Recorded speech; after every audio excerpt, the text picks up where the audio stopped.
Welcome back, everyone. In our last episode, we discussed stem cells, which are undifferentiated cells that can become multiple types of cells in the future. But how does this occur? That is what we'll discuss in this episode, how stem cells eventually become the many different cell types in the human body, allowing the formation of tissues and organ systems. One term we must understand for this section is cell differentiation. This is when the actual structure, function, and biochemistry of the cell is changed to become a specific cell type. It is when an unspecialized cell becomes specialized into a specific type of cell.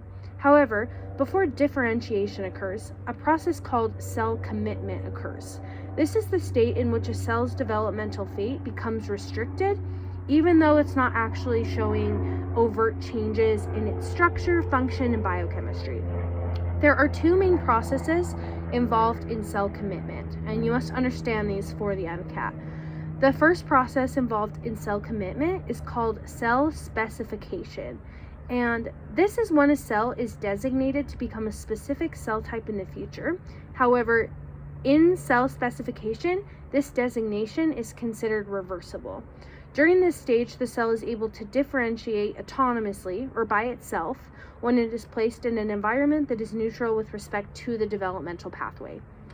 And the second stage of cell specialization or cell commitment is called cell determination. And this is when a cell is designated to become a particular cell type in a non-reversible way. In this stage, a cell can still differentiate autonomously even when it's placed in a non-neutral environment. Let's talk about some examples to clarify the difference between specification and determination within the topic of cell commitment. Let's say we put an undifferentiated cell in an empty petri dish and it becomes a muscle cell. This means that it has gone through specification. If we put that same undifferentiated cell in a petri dish of neurons, which is going to be a non-neutral environment, and the cell becomes a neuron, it was still specified to become a muscle cell, but it had not gone through determination. If we put the same undifferentiated cell in a petri dish of neurons and it still becomes a muscle cell, then we know it has gone through both specification and determination because the presence of neurons did not affect its developmental pathway.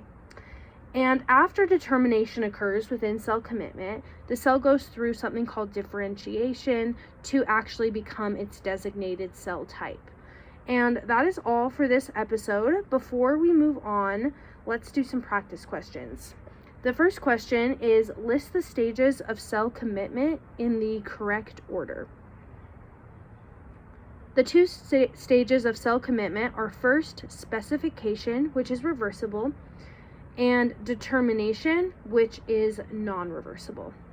Number 2, which stage of cell commitment is considered to be reversible? And specification is the one that's considered to be reversible. Thank you for joining, and come back next time to learn more about developmental biology topics that are prevalent for the MCAT.